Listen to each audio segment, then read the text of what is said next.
Só está pronto.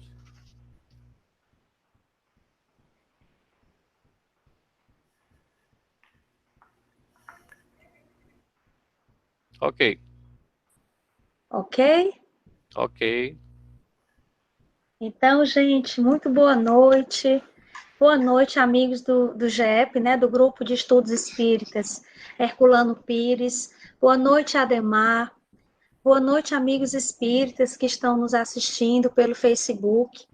É com grande satisfação que o Grupo de Estudos Espíritas Herculano Pires, ele traz hoje o nosso palestrante Ademar Faria Júnior, natural de Vitória, no Espírito Santo, atualmente residindo em Linhares, no mesmo estado.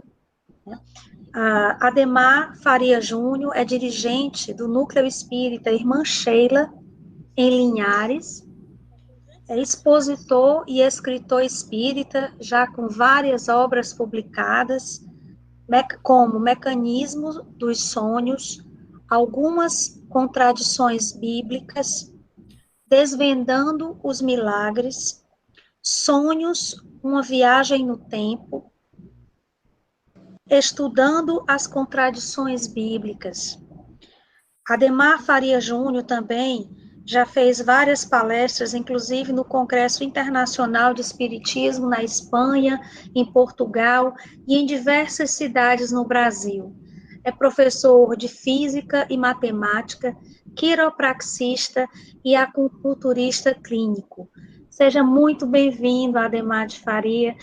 Muito obrigada por ter atendido o nosso convite para nos esclarecer sobre esse tópico, né, do capítulo 11 da Gênese, raça adâmica.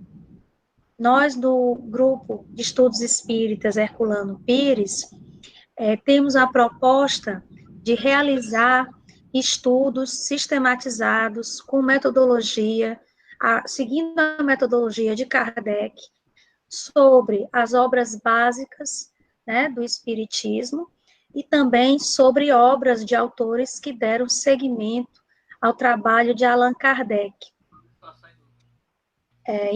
Incluímos você nesse rol, na medida em que você já nos brindou aqui com o romance, com o livro Desvendando os Milagres, não é, da Gênesis.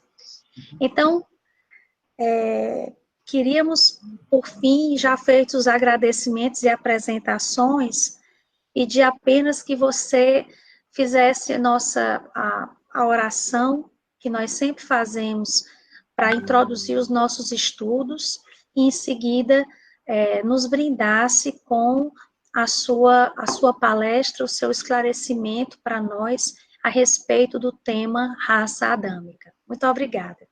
Ana, só um minutinho. Eu estou vendo pelo Facebook e não está aparecendo o vídeo lá no Facebook, na página. Só aparece, só sai a voz. Tem algo errado lá na página do Facebook.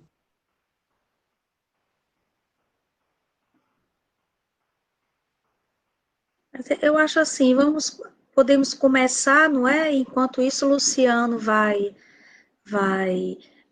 desembaraçar esse problema e as pessoas acompanham ouvindo as palavras do nosso palestrante e, assim que possível, elas acompanham também por vídeo, não é? Muito bem, então vamos fazer a nossa prece inicial. Eu vou, nesse momento, evocar o Salmo 23 do rei Davi, que se encontra apresentado nas páginas da primeira revelação, conhecido também como Velho ou Antigo Testamento, em que ele, num momento de profunda emoção e enfrentando momentos de abalo emocional, ele diz assim: o Senhor é o nosso pastor e nada nos faltará. Caminhar nos faz por verdes pastos, guia-nos mansamente por águas tranquilas, refrigera a nossa alma, guia-nos pelas veredas da justiça, por amor ao teu nome. Ainda que caminhemos pelos vales da sombra e da morte, não temeremos mal algum, porque o Senhor está conosco. A tua vara e o teu cajado nos consolam. Preparas uma mesa diante de nós, junto com aqueles provocadores. Unge nossa cabeça com óleo e nosso cálice transbordará. Certamente que a bondade e a misericórdia estarão conosco em todos os dias das nossas existências, e habitaremos a casa do Senhor por longos e longos dias. Que assim seja. Assim seja. Muito bem. Eu gostaria imensamente de agradecer aos companheiros pela lembrança do nosso nome, a companheira Lucimar, né, que primeiramente travou contato conosco, e aos diletos companheiros desse grupo de estudo espírita, e a oportunidade, né, através da internet, eu aqui no estado do Espírito Santo, vocês aí no Rio Grande do Norte, e outras tantas pessoas de outros estados e outras cidades, poderem compartilhar com a gente desse estudo, dessa análise, dessa pesquisa. Os companheiros do Grupo de Estudos Espíritas Herculano Pires realizam esse trabalho, e eu me lembro aqui, saudosamente, do professor Lamartine Palhano Júnior, aqui do Espírito Santo, um dos maiores pesquisadores espíritas do Brasil e, quiçá, do mundo, do qual foi fundador de uma sociedade de pesquisa espírita também aqui, do qual eu tive a oportunidade de participar. E os pesquisadores nem sempre são lembrados, né? Os pesquisadores, muitas vezes, fazem um trabalho meio que no anonimato, assim, e não se destacam muito porque nem todos, né, gostam muito da pesquisa espírita. É um caminho meio espinhoso, porque você enfrenta muitas barreiras, né, dentro do movimento espírita. Eu sei como isso funciona. Tem muitas casas aqui na nossa região, por exemplo, que eles não me convidam mais para fazer palestra, porque acham que a gente acaba sendo muito provocador de discussões, né? Faz muitas contestações, acham que polemiza demais, né? Mas, na verdade, a gente está buscando o conhecimento, e o conhecimento ele é gerado a partir das discussões, né? Das polêmicas, das pesquisas, das análises. E hoje, infelizmente, a gente tem no meio espírita muita repetição das coisas sem se saber de onde vem. A gente vê muito isso. Vem um palestrante famoso aí ele fala lá uma coisa, uma frase bonita de impacto, né? Apresenta lá uma definição maravilhosa e tal. Aí as pessoas não se dão o trabalho de analisar a fonte daquilo, de onde veio aquela informação, e ficam repetindo. Porque fulano falou isso, falou aquilo. Aí você vai, pesquisa aquilo e contesta aquela informação, pronto. Aí você já é aquele que está causando polêmica, né? Isso é incrível, como que isso acontece. Então, existe ainda, infelizmente, isso. Existe muito igrejismo ainda dentro, né, do movimento espírita, muito endeusamento. Você não pode contestar nada baseado em pesquisa séria, nada que um médium famoso ou um orador famoso falou, e você prova que está errado, mas você não pode contestar, senão você está obsediado. Você não pode, às vezes, falar nada de um equívoco que um espírito cometeu, porque você está indo contra o espírito e o médium. As pessoas levam muito isso para o lado pessoal, né? Mas, na verdade, a gente tem que entender que o espírito, ele é simplesmente um indivíduo sem corpo físico. Eles não possuem a perfeição absoluta que pertence só à divindade. Então, eles também estão sujeitos a equívocos, a erros. E eu encontro vários deles em obras psicografadas de médiuns famosos. Por quê? Porque é um problema? Não, é porque eles não sabem tudo também, pessoal. Eles não são detentores de todo o conhecimento absoluto, não. Vou dar um exemplo aqui só para aguçar a curiosidade de vocês. O livro Brasil, Coração do Mundo, Pátria do Evangelho, por exemplo. Eu não vou entrar nos detalhes, né, porque tem um monte de coisa lá, assim, mas tudo bem, vamos lá.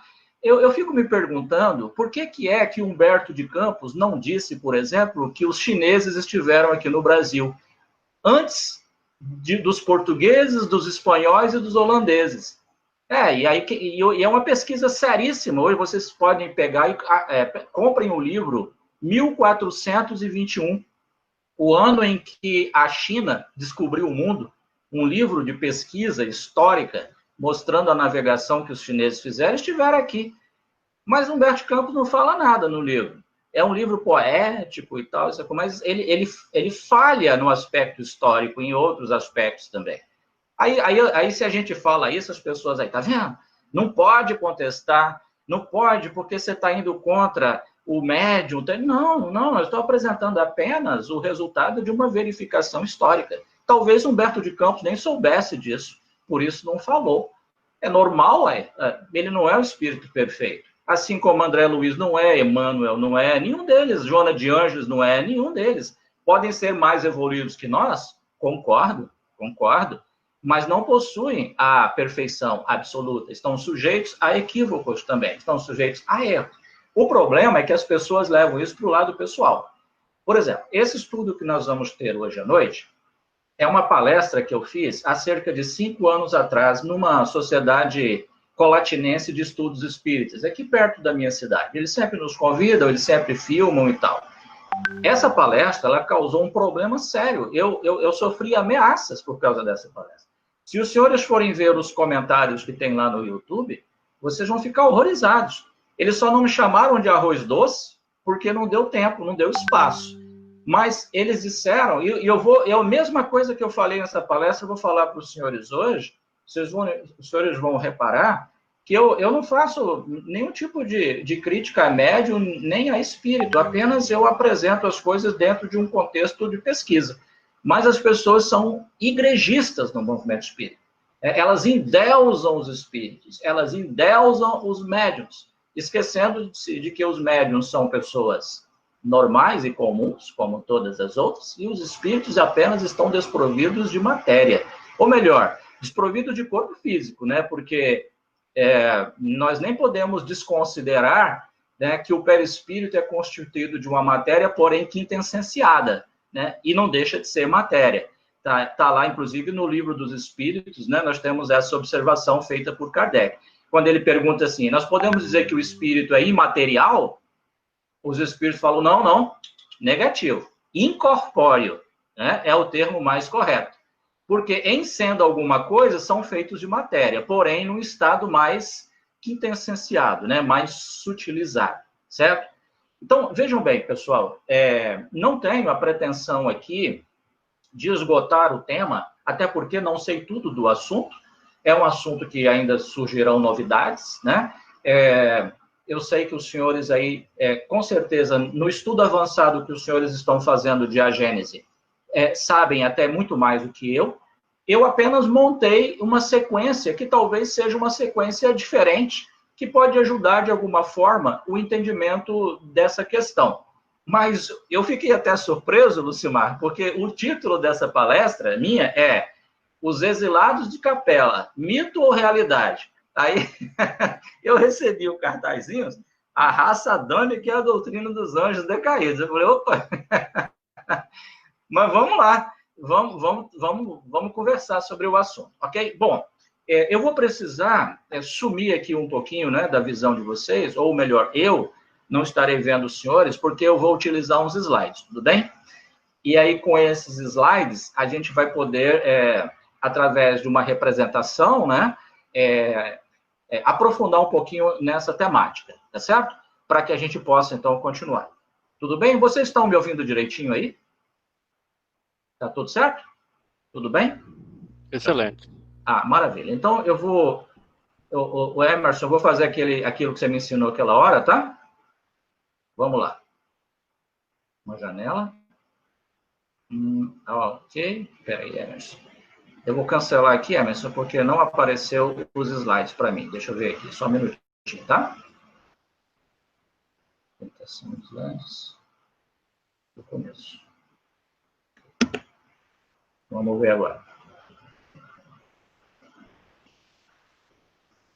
Só um minutinho, pessoal, é porque eu sou aprendiz aqui nesse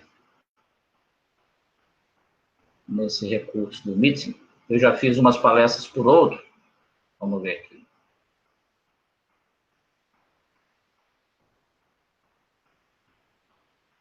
Só um minutinho.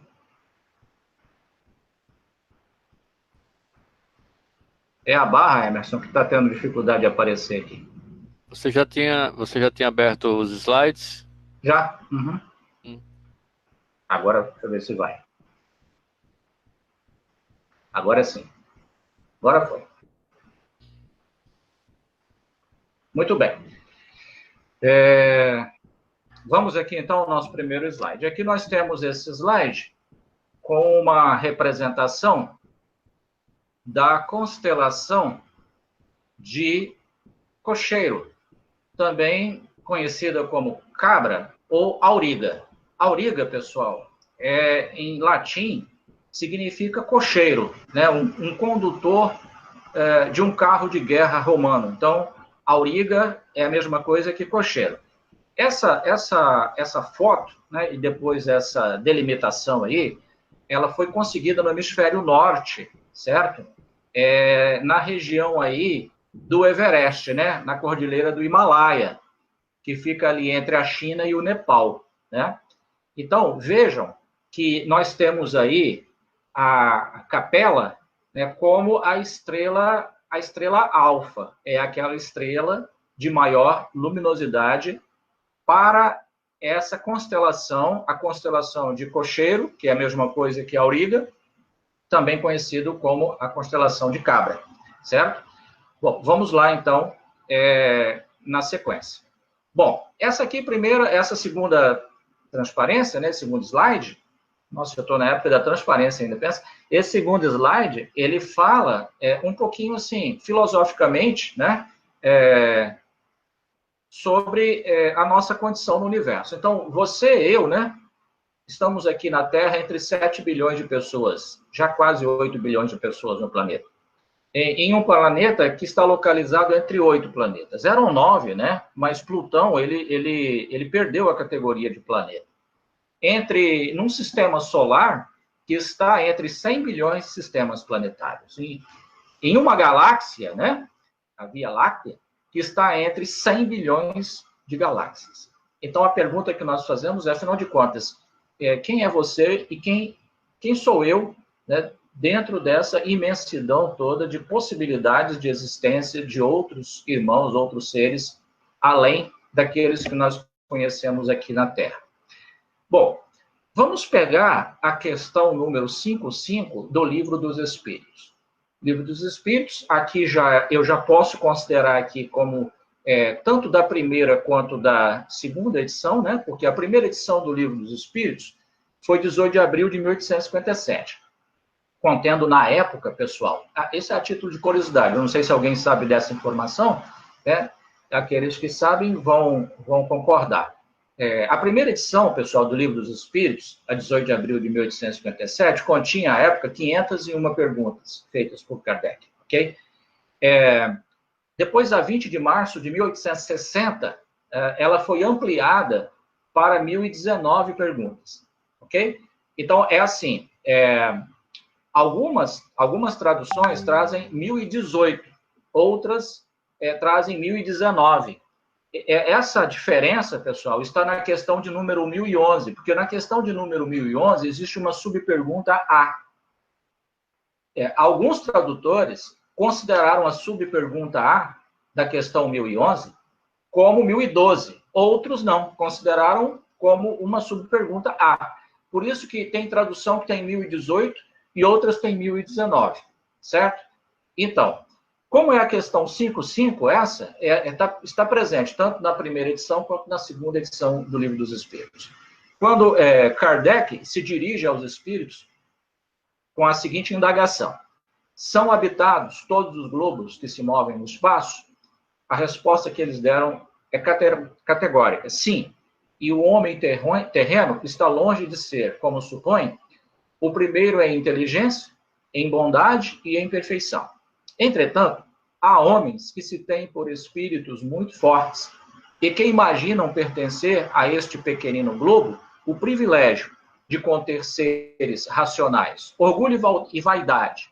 Julgam que só para eles criou Deus o universo. Então, pela resposta dada pelos espíritos aqui, nós temos, então, que considerar que a possibilidade de vida no universo é muito ampla, muito abrangente, já que ele propõe que existem outros globos, outros orbes no universo que também são habitados. Logicamente, que vai variar aí o tipo de vida que existe nesses orbes, nesses globos, né? Porque a nossa definição e classificação de vida é uma, não significa que seja a mesma em todo o universo. Então, nós não estamos sozinhos dentro dessa grandiosidade, ok? Que é o universo. Bem, aí, pessoal, nós vamos ter agora que analisar uma fala do Espírito Emmanuel no livro A Caminho da Luz.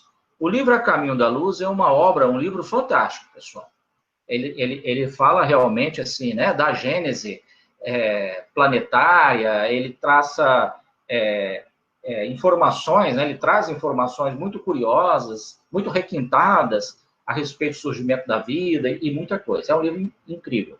Ele tem que nos servir de referência para a pesquisa sobre capela, porque é um livro muito usado e ele é um livro muito utilizado como referência para esse assunto, né?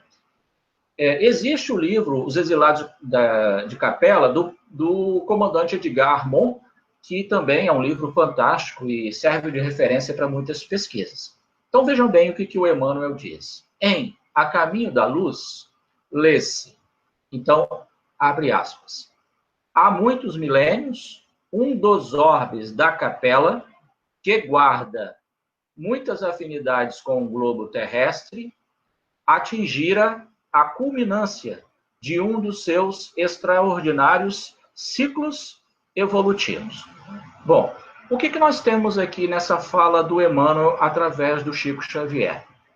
Ele está dizendo que há muito tempo atrás, né, há milênios, um dos orbes, quer dizer, um dos planetas da capela, que guarda muitas afinidades com o globo terrestre. Isso aqui tem que nos chamar a atenção, pessoal, porque ele está querendo dizer que esse orbe, né, que ele está fazendo referência, que atingiu a culminância de um dos seus extraordinários ciclos evolutivos, quer dizer, que atingiu o ponto máximo, o ponto mais alto de um ciclo evolutivo, esse planeta, ele guarda, segundo palavras do Emmanuel, muitas afinidades com o globo terrestre.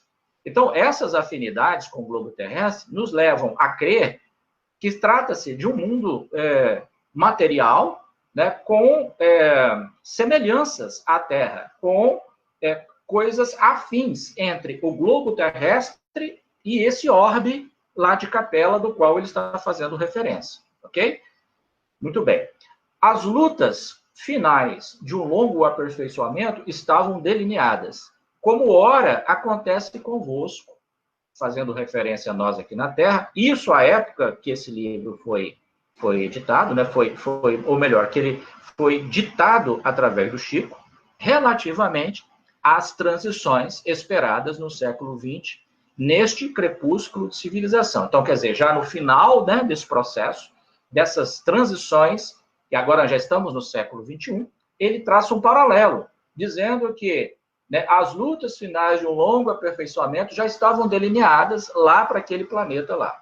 Como ora acontece convosco aqui na Terra, relativamente às transições que estão esperadas no século XX, neste crepúsculo, quer dizer, nesse final de civilização. Ok? Vamos lá.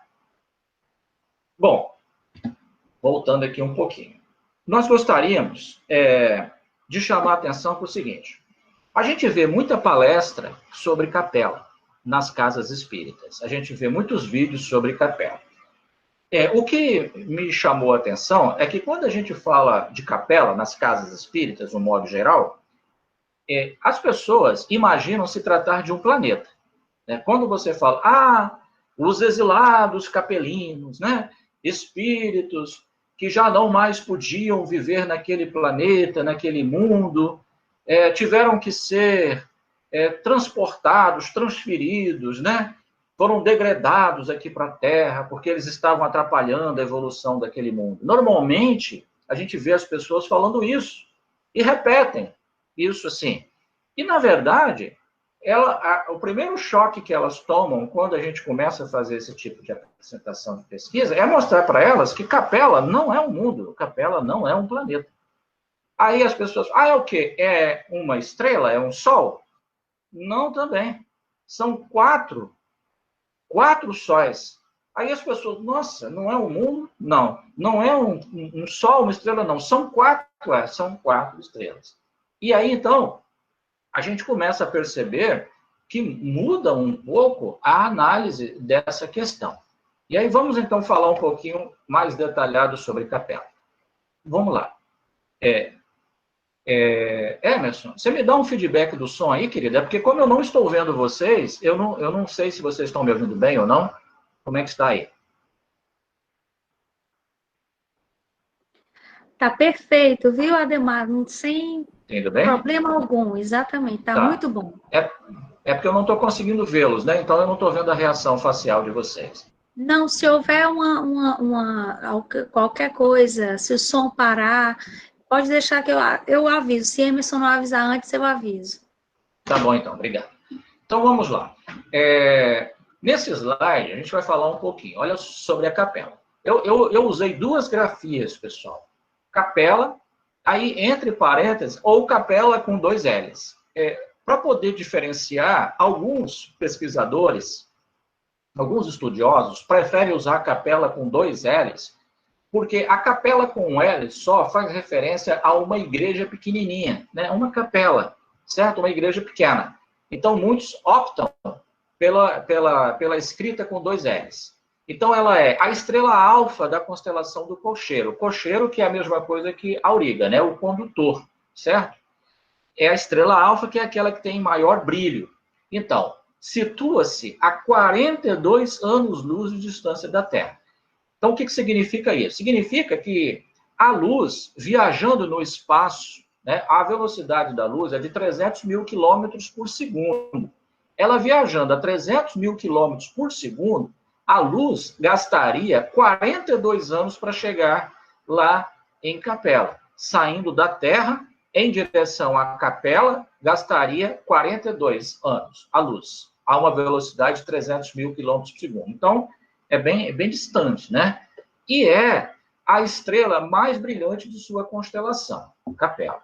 No céu noturno, Capela aparece como uma estrela brilhante, porém, trata-se de um sistema de 4 estrelas, dividido em 2 pares. Então, vejam agora que nós temos uma outra coisa a considerar.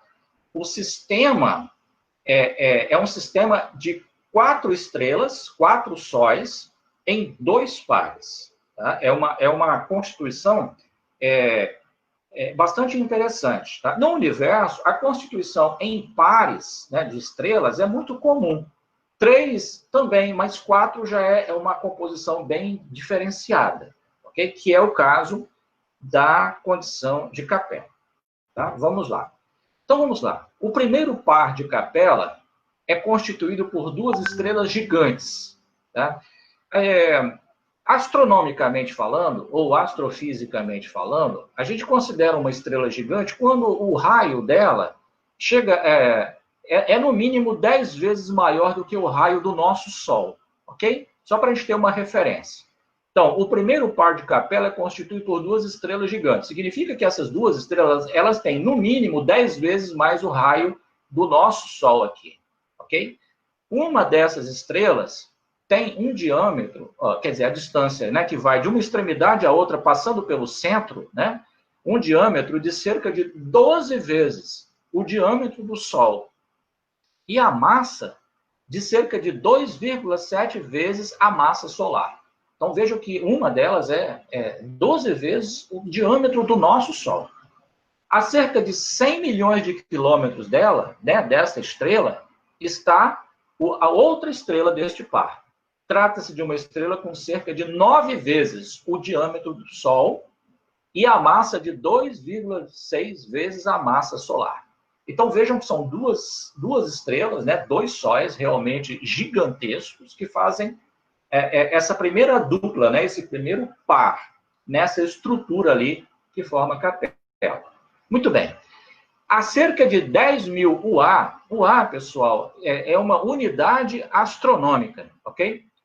Que vale 150 milhões de quilômetros. 150 milhões de quilômetros é a distância da Terra ao Sol, ok? Então, os astrofísicos e os astrônomos, para não precisar ficar escrevendo muito zero e não usar potências de 10, muitas vezes, eles usam o A, que significa que aquele valor que precede o A está sendo multiplicado por 150 milhões, certo? Então, há cerca de 10 mil UA, ou seja, unidades astronômicas, então, 10 mil vezes 150 milhões de quilômetros, do primeiro par, né, de estrelas gigantes, está o segundo par de estrelas de capela. Estas duas estrelas são anãs vermelhas, de fraca luminosidade. Então, fazendo um resumozinho, nós temos o primeiro par, duas estrelas gigantes, ok? Uma chega a ter 12 vezes o diâmetro do nosso Sol, a outra 9 vezes. Uma tem 2,7 vezes massa, a outra tem 2,6 vezes massa em relação ao Sol. Então, são gigantes. E há cerca de 10 mil UA, 10 mil unidades astronômicas, ou seja, 10 mil vezes 150 milhões de quilômetros, nós temos o segundo par de estrelas, que são anãs vermelhas, de fraca luminosidade. Pessoal, tecnicamente falando, uma estrela anã, o Sol, por exemplo, já é considerado uma estrela anã. Quando ele obtém energia, essa energia que ele obtém, ela se dá por fusão de próton. Né? Nós temos no núcleo atômico os prótons e os nêutrons. Chegam em determinadas circunstâncias, esses prótons eles se fundem uns aos outros, ok? E nessa fusão, principalmente hidrogênio, quando eles se fundem, libera energia. É uma energia que a gente chama de energia residual, que é a energia do nosso astro-rei aqui do Sol. Então, quando essa fusão acontece dos prótons, no nosso caso do nosso Sol, hidrogênio, essa fusão libera energia, uma energia residual, que nos favorece com luz e calor aqui. Nesse caso, ela é considerada uma estrela anã, né, em que o nosso Sol já é considerado uma estrela anã, que tem, todos os sóis, os senhores sabem, né, tem um tempo de vida, de existência. Né? O Sol mesmo, segundo previsões dos astrofísicos, né, os cálculos mais aproximados, ele deve se extinguir dentro aí de aproximadamente 5 bilhões de anos. Essa é a perspectiva, né, de que ele se extinga.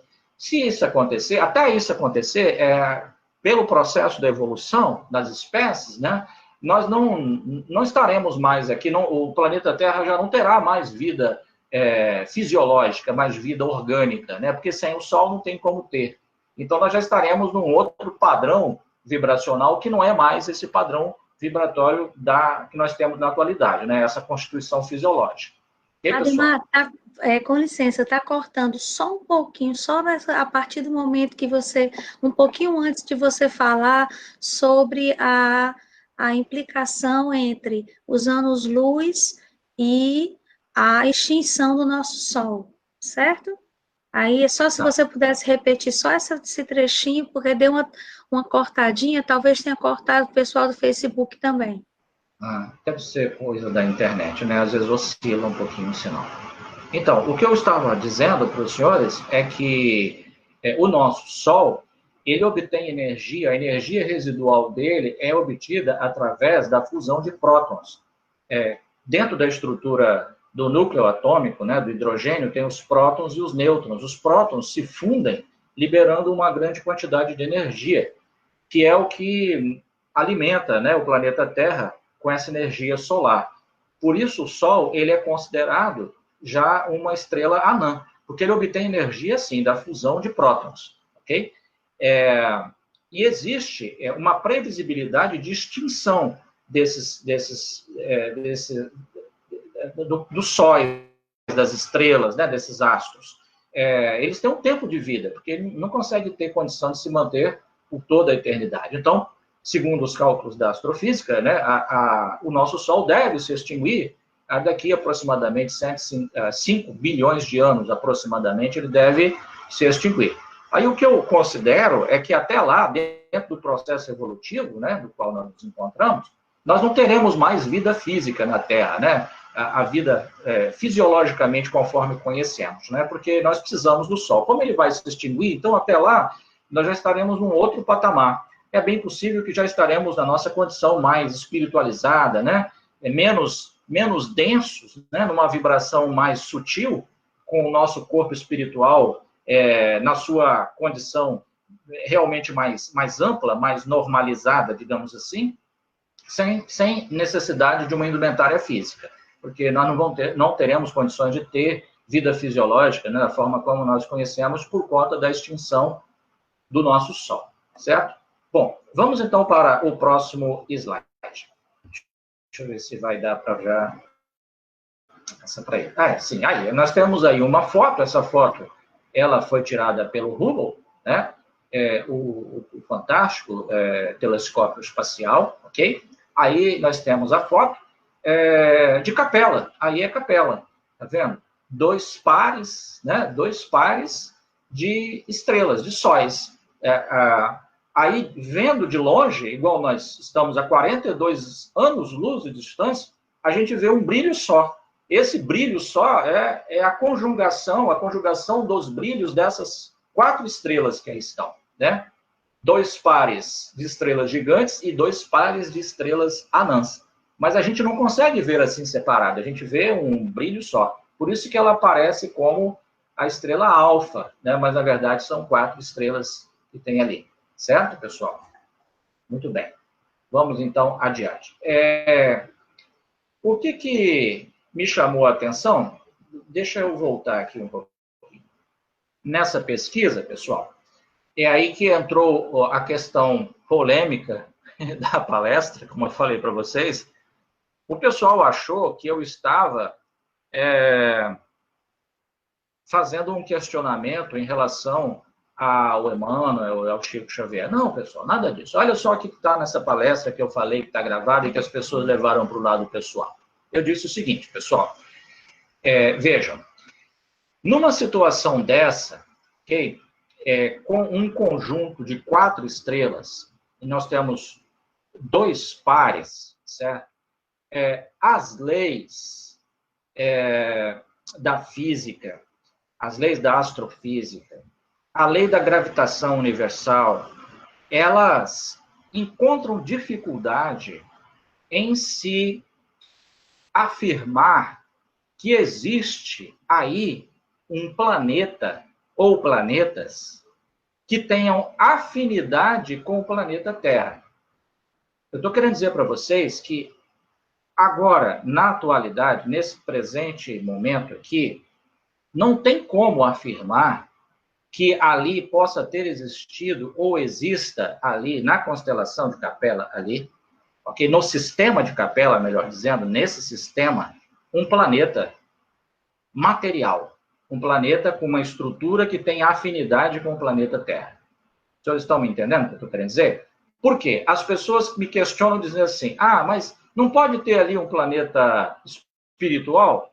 Pode. O planeta espiritual pode.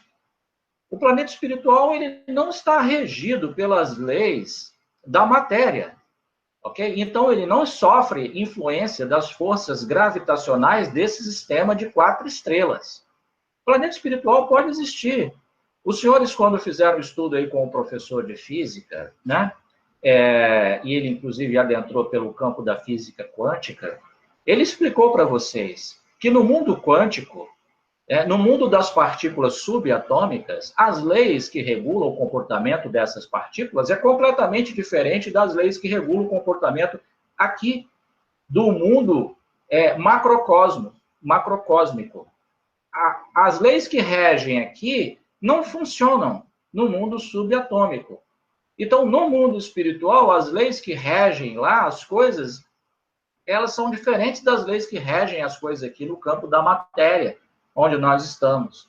Então, eu não estou dizendo que não existam mundos ali espirituais, pode ter, sem problema nenhum. A questão é que o Emmanuel fala no livro A Caminho da Luz que um orbe que guarda afinidades com a Terra. Ora, quando ele afirma isso, nós somos levados a entender de que ele está querendo dizer que é um planeta com características afins ao planeta terreno. Qualquer pessoa poderia raciocinar dessa forma. E o que eu fiz foi isso. Eu entendi que o Emmanuel estava querendo dizer um mundo, né, com afinidade com o planeta Terra, tanto em termos estruturais quanto em termos espirituais. Porque se você coloca que é um mundo espiritual, um mundo não denso, não material, você está querendo dizer, então, que os seres que habitam esse mundo são seres de luz, são seres altamente espiritualizados. E não é esse o caso de Capela, desses espíritos que vieram para a Terra. Não, eles saíram de lá, desse mundo, porque eles estavam atrapalhando o desenvolvimento desse mundo. E aí eles foram deslocados aqui para a Terra, deslocados para o nosso mundo. Então, não era um mundo espiritual, porque o mundo espiritual não guarda afinidades com o planeta Terra. Aí é que gerou a polêmica, porque o pessoal achou que eu estava criticando. Não, pelo contrário, os senhores vão ver que esse estudo é para alinhar a informação dada por Emmanuel.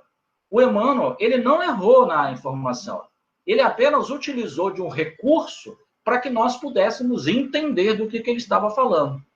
Então, o que eu volto a dizer, pessoal? Hoje, nós não temos condições, com o desenvolvimento científico e tecnológico que nós temos hoje, nós não temos como afirmar que existiu ou que exista um mundo material no sistema de Capela.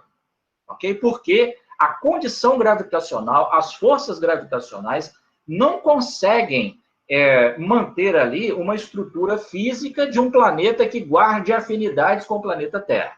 Tudo bem? Estou dizendo hoje. Pode ser que amanhã ou depois, com o avanço científico e tecnológico, se descubra. Pode ser. Eu não estou dizendo que isso não seja possível, mas para as informações que nós temos hoje, não tem. No sistema de Capela, não há essa possibilidade.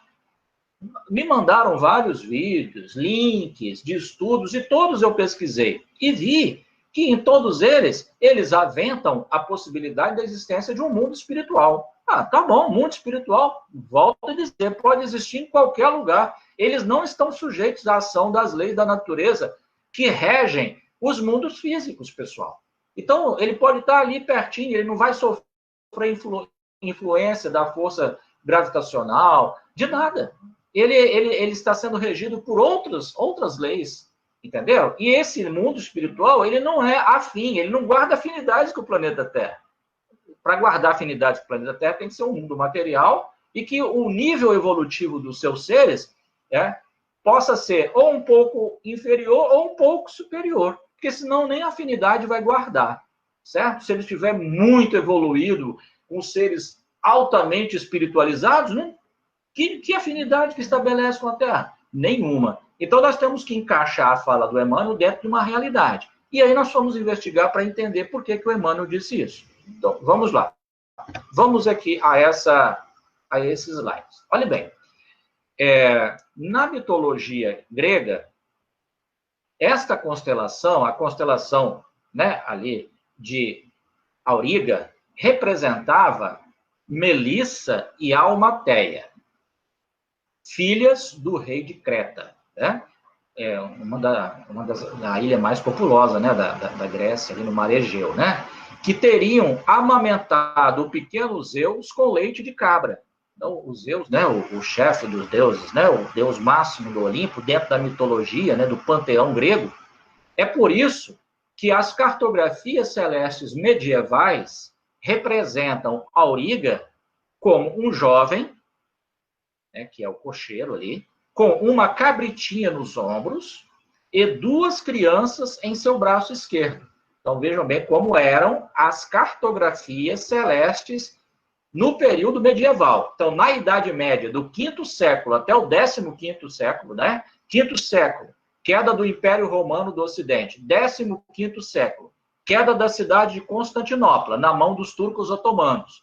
Esse é o período da Idade Média. Nessa época, já existiam cartas celestes, né? A cartografia celeste, representando a constelação de Cabra ou de Colcheiro, já mostrando Capela. nessa representação que eu estou apresentando aí para os senhores. Ok? Muito bem. Vamos, então, avançar mais um pouquinho aqui para entender outra coisa. Olha só. A estrela Capella, aí volto novamente, com a escrita de 2 L's, ela tem um símbolo, ela tem uma nomenclatura dentro da astronomia. É HD 33463. Se você quiser pesquisar sobre Capella, você pode colocar esse código, HD 33463. É o código que representa Capella. Até o momento, não foi detectada a presença de planetas nesse sistema. Volto a repetir, pessoal. Planetas materiais, ok? Com estrutura geológica que guarda afinidade com a Terra. Planetas espirituais, aí eu já não sei. Aí pode ter N lá, porque eles não estão sujeitos à ação das mesmas forças que agem sobre as estruturas físicas aqui, com esses planetas que nós estamos acostumados, que nós estamos habitando a Terra, por exemplo. Agora, olha que interessante. A estrela HD 49674, essa estrela HD 49674, pessoal, está na constelação de Cocheiro. Vejam, essa estrela HD 49674 faz parte da constelação de Cocheiro. Ela não faz parte do sistema de Capella, mas ela faz parte da constelação de Cocheiro, ok? Nessa estrela, que não tem nem nome, ela só tem um código astronômico, o HD 49674, foi descoberto um planeta, que é um exoplaneta, né? Todos os planetas que são descobertos fora do sistema solar são chamados de exoplanetas.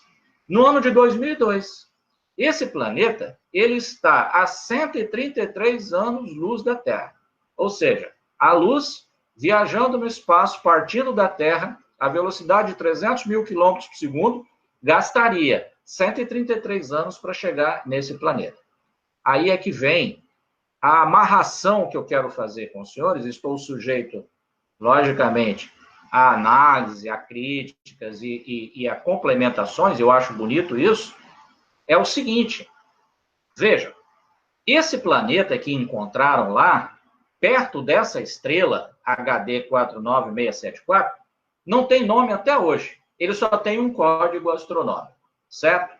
Então, qual foi o meu raciocínio, pessoal? O Emmanuel precisava de uma referência em relação a um planeta. Eu não estou dizendo que é esse que foi descoberto aqui, mas, enfim, ele precisava da referência de um planeta que tivesse algo conhecido para que ele pudesse falar a respeito dele e da vinda de espíritos desse planeta para a Terra, para auxiliar no processo de desenvolvimento da Terra. Como que ele ia falar de um planeta perto de uma estrela HD 49674 se ninguém nem tinha esse código? E se isso foi descoberto em 2002, sendo que Capella já era conhecida desde a mais remota antiguidade. Então, no meu raciocínio, o Emmanuel utilizou a referência de Capella por ser amplamente conhecida, mas sem que esse planeta estivesse necessariamente no sistema de Capella. Ele não está no sistema de Capella, mas ele está na mesma constelação, a constelação de Cocheiro, de onde Capella faz parte. Então, ele apenas usou o referencial para que as pessoas, então, pudessem ter uma âncora para que elas pudessem amarrar essa informação a algo conhecido, já que não tinha como ele referenciar a estrela HD 49674, que as pessoas não entendiam, não sabiam que existiam. Isso foi descoberto em 2002, esse planeta. Entendeu? Então, eu raciocinei que o Emmanuel utilizou Capella como uma referência, porém, o mundo material que guarda afinidades com a Terra não estava necessariamente no sistema Capella, mas na mesma constelação da qual faz parte Capella. E eu falei isso. E eu acho um raciocínio até lúcido. E estou ajudando até a entender melhor a questão que o Emmanuel fala. Mas as pessoas me crucificaram. Como eu disse, só não me chamaram de arroz doce porque não sei por quê. Mas falaram tanta coisa. Tem lá, vocês podem lá ver depois nos comentários. é um vídeo que teve bastante visualização, mas a minha intenção foi essa, foi mostrar isso daí. Por quê, pessoal? Porque é o seguinte, eu não quero, como espírita, passar vergonha numa conversa, por exemplo, com um astrofísico, e chegar para um astrofísico, que não é espírita, e falar com ele assim, hein, você sabia que lá, um mundo lá do sistema de Capela, vieram um monte de espíritos aqui para a Terra e encarnaram aqui na Terra para ajudar o progresso da Terra e tal? Ele vai olhar para mim, vai rir da minha cara. Que mundo em Capela, rapaz? Lá não tem mundo, até agora não foi descoberto nenhum mundo. Aí entram aqueles que gostam, assim, do mundo da fantasia, de Nárnia, não tem? Que eles acham assim, tá vendo? Não descobriu, mas vão descobrir. Certo, vão descobrir, mas não descobriram. A gente tem que trabalhar com informações agora, com evidências aqui. Nós precisamos de sustentação científica. Por que não foi o Kardec que falou isso em A Gênese? Vocês que são estudiosos de A Gênese, não está lá? O que ele falou? Que no momento em que nós iríamos caminhar lado a lado, passo a passo com a ciência, não foi isso que ele falou?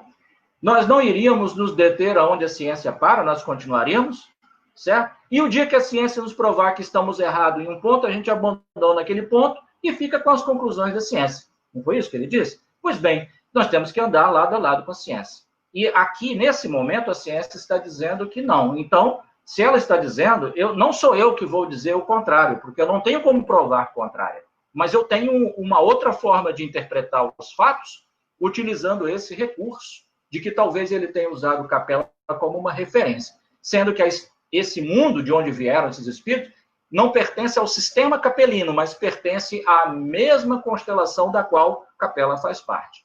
Foi aí, então, que nós apresentamos essa nossa análise, ok?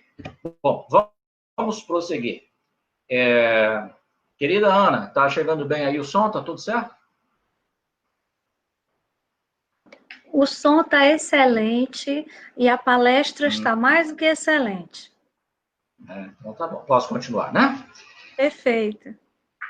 Vamos lá. Bom, levando em consideração as datas, né, e o período proposto pelo Emmanuel, a época presumida, pessoal, a época presumida do início da encarnação dos exilados na Terra teria sido há 10 mil anos atrás, né? Parece até que o Raul Seixas acertou até isso, né? Que nasceu há 10 mil anos atrás. Será que ele era capelino? Brincadeira, pessoal. Esse é o período neolítico, né? A chamada Idade dos Metais. Foi quando surgiu aí a metalurgia, né? Que os homens começaram a moldar, a trabalhar, né? O cobre, o bronze, o ferro. Então, essa aí seria a época presumida, né, do início da encarnação dos exilados na Terra, certo? Há cerca de 10 mil anos atrás. Bom, segundo o Emmanuel, nesse livro A Caminho da Luz, esses espíritos, eles se imiscuíram, né? Eles se envolveram aqui na Terra em algumas raças, ok? E acabaram engendrando características diferenciadas nessas raças. Então, segundo ele, esses espíritos ajudaram a estruturar 4 grandes raças na Terra. Os arianos, né? Os hindus, ok? Os israelitas, os hebreus e os egípcios. Essas 4 raças, as 4 grandes raças, segundo Emmanuel, elas receberam no seu seio esses espíritos que vieram de Capela. Então, de um mundo lá da constelação de Cocheiro, porque eu não vou falar mais que vieram de Capela, porque hoje a ciência diz que não tem mundo lá, em Capela, mas da constelação de Cocheiro tem planetas. Então, esses espíritos, nessa culminância desse ciclo evolutivo, estavam atrapalhando o desenvolvimento desse mundo, foram convidados pela divindade para ajudar um mundo um pouco inferior, para que esse mundo inferior conseguisse avançar, e esses espíritos, em cumprindo suas tarefas com êxito, retornariam para o seu mundo de origem. Aí a gente pode fazer um gancho com a teoria dos anjos decaídos, né?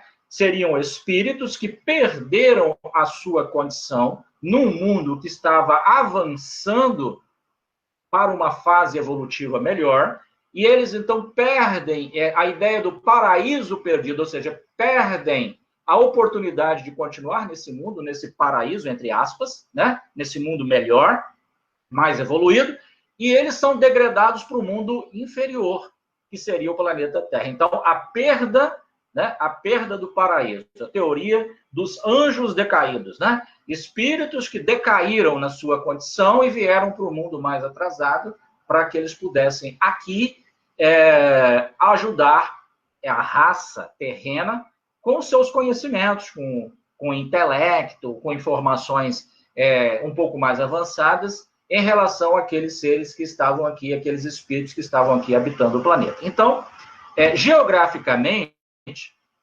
é possível que parte tenha vindo aqui para a civilização do Vale do Danúbio, no Rio Danúbio, parte para a civilização do Vale do Rio Volga e das estepes da Eurásia, né? Parte Europa, parte Ásia, aí seriam os arianos, e aqui embaixo o pessoal da civilização do Vale do Hindu, né? Na região do Rio Hindu. Então, esse esquema geográfico está sujeito, pessoal, à análise, a modificações, ok? Porque, como eu disse, eu não tenho conhecimento pleno desse assunto. Eu já li diversos autores que falam um pouquinho diferente do Emmanuel, ok? Mas eu estou seguindo mais ou menos ali a linha do Emmanuel em relação a isso daí. Aí o que nós teríamos? A raça ariana, que seria um povo também chamado de indo-europeu, provavelmente originário da Ásia Central, por volta de 1800 antes do Cristo. Eles começaram a migrar, né, para o sul e para o oeste. Assim chegaram à Europa e a territórios que hoje são parte do Afeganistão, chegaram no norte da Índia e chegaram no Irã.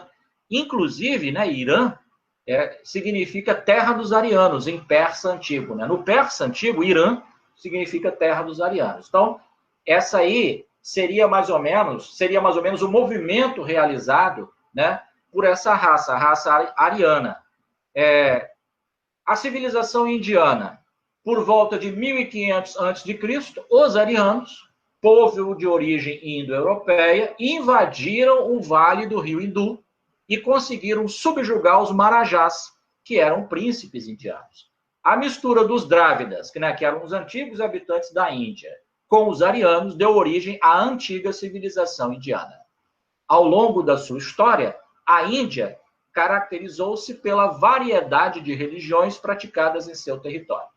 Deixar claro aqui, pessoal, as pessoas, assim, muitas vezes elas imaginam, vieram vários espíritos, né, lá da constelação de Cocheiro, e eles vieram e encarnaram na Terra. Não é assim, pessoal. A coisa ela é lenta, é paulatina, né? Não é chegar assim e ter condição já para poder encarnar aqui. Tem todo um processo, todo um mecanismo que durou milhares de anos para que isso acontecesse. Isso foi um processo muito bem planejado, a chegada desses espíritos aqui. E eles foram, como disse no início, se imiscuindo, né, se misturando, né, com esses seres que já habitavam aqui, com os humanos que já haviam aqui, ok? Dentro do processo normal, do ciclo normal que as coisas vão acontecendo aqui na Terra, certo? Os hebreus, eu preciso me deter um pouquinho mais nos hebreus e um pouquinho mais nos egípcios. Por quê? Os hebreus acabaram influenciando a nossa cultura religiosa. Por que influenciaram? Porque nós temos a Bíblia hoje como um livro de referência religioso para nós, né? Foi o livro que nos chegou, a Bíblia. E por conta disso, nós temos uma influência muito grande da cultura hebraica, da civilização hebraica, dos costumes hebraicos, da religião hebraica, né? O judaísmo, o cristianismo. Então, nós temos uma influência muito grande. Então, segundo o Emmanuel, os hebreus receberam também um aporte de espíritos vindos da constelação de Cocheiro, certo? E a saga do povo hebreu, se os senhores puderem me acompanhar aí no slide, começa na cidade de Ur, na Mesopotâmia, né, na Caldeia, ok? Ali, com o pai Abraão, né? O pai Abraão, o patriarca do povo hebreu. Quando ele tem uma visão de um espírito, que ele toma esse espírito como sendo Deus, mas Deus jamais apareceu para alguém, e esse espírito fala com ele, olha só, você vai pegar a sua mulher, você vai pegar Ló, né, que é o seu sobrinho, e você vai partir em direção à terra da promissão, a Canaã, a terra prometida. E ele então foi. Então ele faz uma peregrinação em busca da terra prometida. Prometida por um espírito, certo? E aí então nós temos toda a saga de pai Abraão, que culmina depois com a sua chegada no Egito, depois a saída do Egito, e várias coisas que acontecem. Então, os hebreus, eles acabaram afetando o nosso entendimento a respeito de religião e costumes e tudo mais, por conta dos textos bíblicos que chegaram para nós e acabam pautando o princípio da maioria das religiões que existem aqui no Ocidente, certo? Depois eu vou fazer umas outras amarraçõezinhas aqui.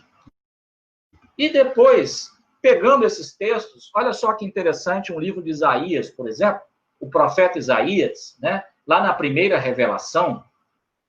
Pessoal, eu gostaria de explicar por que eu chamo primeira revelação. É porque Kardec chama assim, primeira revelação. O que nós conhecemos como Velho ou Antigo Testamento. É porque o Kardec, em respeito aos judeus, ele chama de primeira revelação, porque para os judeus não existe a segunda revelação ou o Novo Testamento. Então, o que nós chamamos de Velho Testamento, para eles não existe o Velho Testamento. Para eles é a Torá e os livros proféticos, né? Os 5 livros atribuídos a Moisés e os livros proféticos. Então, ele não chama de Velho Testamento. E, às vezes, a gente fala velho ou antigo, tudo bem, mas é a primeira revelação, segunda revelação com os evangelhos, né? E a terceira revelação com a doutrina espírita. Então, no livro Isaías, no capítulo 14, verso 12, nós temos um pouquinho aí sobre a questão dos anjos decaídos. Quando ele fala, como caíste desde o céu, ó Lúcifer, filho da alva, quer dizer, filho da luz, da luminosidade. Como foste cortado por terra, tu que debilitavas as nações. Então, aqui nós temos uma metáfora, né, de um espírito, que é um espírito luminoso, um espírito iluminado, e que ele teve que ser transferido para a terra. Né? Então, ele foi cortado por terra, tu que debilitava as nações. Quer dizer, ele estava atrapalhando o desenvolvimento, por algum motivo, lá desse mundo da constelação de Cocheiro. Apesar de ele chamar ele aqui de filho da alva, filho da luz. Nos dá uma ideia da questão dos anjos decaídos. Né? Aqui, ó, Gênesis 6, 1, 4. Viram os filhos de Deus que as filhas dos homens eram formosas e tomaram para si mulheres de todas a que escolheram. Havia naqueles dias gigantes na terra e também depois, quando os filhos de Deus entraram as filhas dos homens e delas geraram filhos. Estes eram os valentes que houve na antiguidade, os homens de fama, os nefilins. Isso aqui também é uma narrativa metafórica, dando-nos a entender de que espíritos mais avançados, que seriam o que ele chama de os filhos de Deus, ok? Que vieram habitar entre nós, os homens, aqui. E eles eram espíritos de fama, porque eram espíritos com mais conhecimento, com mais informações, com mais potencial, porque eram espíritos mais avançados. E aí surgiu, né, essa ideia dos chamados nefilins, né? Metade homem, metade divindade, ou metade homem, metade espíritos, né? Como dando a ideia de seres mais avançados, porque eles foram gerados a partir de espíritos mais avançados. Vejam que no livro do Gênesis nós temos uma metáfora que traz em si essa informação. Lá no livro da Revelação, pessoal, que é comumente chamado de Apocalipse, no capítulo 12, nós encontramos lá a teoria também dos anjos decaídos, naquele momento em que o arcanjo Gabriel trava uma luta, né, com aqueles espíritos, aqueles anjos no céu, hein? Olha bem que coisa. E aí eles travam a luta porque esses espíritos queriam ter o mesmo poder de Deus, esses anjos queriam ter o mesmo poder de Deus. Então eles travam a luta, e esses anjos que perdem, eles são, então, lançados, né, para a superfície do planeta Terra. É a ideia dos anjos decaídos também. Vejam que isso não resiste a uma análise criteriosa e séria, tá, pessoal? Porque quando você fala em céu, nós, na doutrina espírita, não acreditamos em céu nem inferno, né, como locais definidos no espaço. Para nós é um estado de alma, né, um estado de espírito. Mas quando se fala em céu, as pessoas imaginam um lugar de paz, de tranquilidade. Já o Gênesis mostra que o céu é um local de guerra, porque são anjos guerreando uns contra os outros. E olha, anjos, né? Que deve se supor também, já que também não acreditamos em anjos e demônios, né? Mas para quem acredita, imagina ser um espírito evoluído, né? Que não tem desejo de dominação, de nada. E ali eles brigam ferozmente, cortam a asa uns dos outros e tal, e aqueles que perdem são precipitados aos abismos da terra. Está no livro de Apocalipse, né? No capítulo 12. Essa informação toda em detalhes, que não resiste a uma análise criteriosa, uma análise séria, mas é uma metáfora, né? Podemos dizer que se trata de uma narração mítica, né? Um mito apresentado ali numa tentativa de se explicar a presença desses seres aqui no mundo físico. E aqui nós temos um respeito muito grande pelos egípcios, né? E segundo Emmanuel, trata-se de um dos povos engendrados pelos habitantes desse mundo da constelação de Cocheiro, né? Os egípcios, eles foram um exemplo muito grande, né, para toda a humanidade em termos de avanço científico, de artes, matemática, física e tantas coisas mais. Aqui um pequeno mapa. Nós temos a parte de cima, ali onde está o delta do Nilo, ali, cara, ali é o Baixo Egito, e a parte aqui de baixo é o Baixo Egito, porque é invertida, né, a denominação. Um país fantástico. Aí nós temos as pirâmides, né? Kelps, Khafre e Miquerinos, e embaixo as pirâmides escalonadas, né? É fantástico isso. Eu ainda tenho vontade, na atual existência, se houver permissão, né?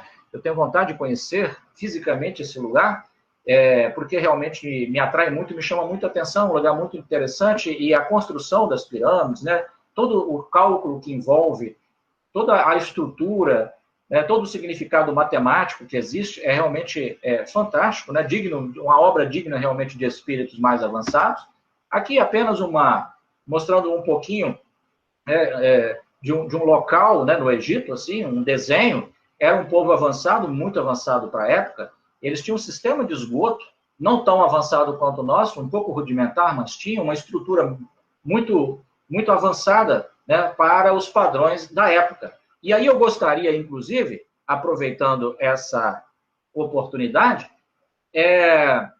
de dizer que os egípcios, na Bíblia, eles foram, assim, tratados de uma forma que não é real. A Bíblia mente muito em relação à condição dos egípcios em relação aos hebreus.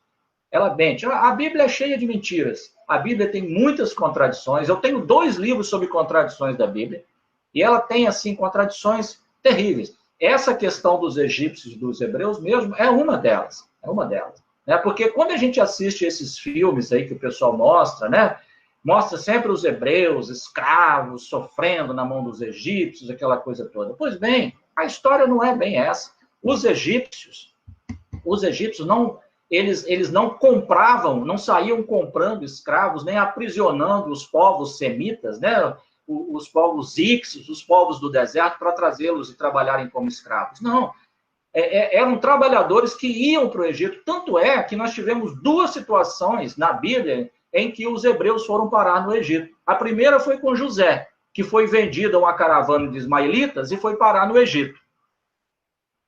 Na verdade, é o segundo. O primeiro foi Abraão, pai Abraão, lá daquela primeira narrativa que eu falei. Abraão passou fome no deserto e foi e bateu as portas do Egito. Inclusive, aconteceu uma coisa lá, que, se os senhores me permitem, eu vou falar, que é o seguinte: o Abraão, segundo os textos bíblicos, a Sarai, a esposa de Abraão, que depois recebe o nome de Sara, era, segundo os textos, uma mulher muito bonita, apesar da idade, mas em termos de negócio de idade na Bíblia é complicado, porque é confusa a matemática, a questão cronológica na Bíblia. Mas dizia que ela tinha mais de 80 anos, era uma mulher linda, maravilhosa. Então, o que aconteceu? Quando eles estavam chegando no Egito, olha o que Abraão faz. Ele fala com a mulher dele, a Sarai, que se ela fosse requisitada à casa do faraó, para ela não dizer para o faraó que eles eram casados, é para dizer que eles eram irmãos. Por quê? Porque senão o faraó poderia querer ficar com ela e mandar matar Abraão. Olha só, ele já chega no Egito com essa mentira. Beleza. Os serviçais do faraó encontram muita beleza em Sarai e a levam para o faraó. O faraó acha ela também muito bonita e fica com ela.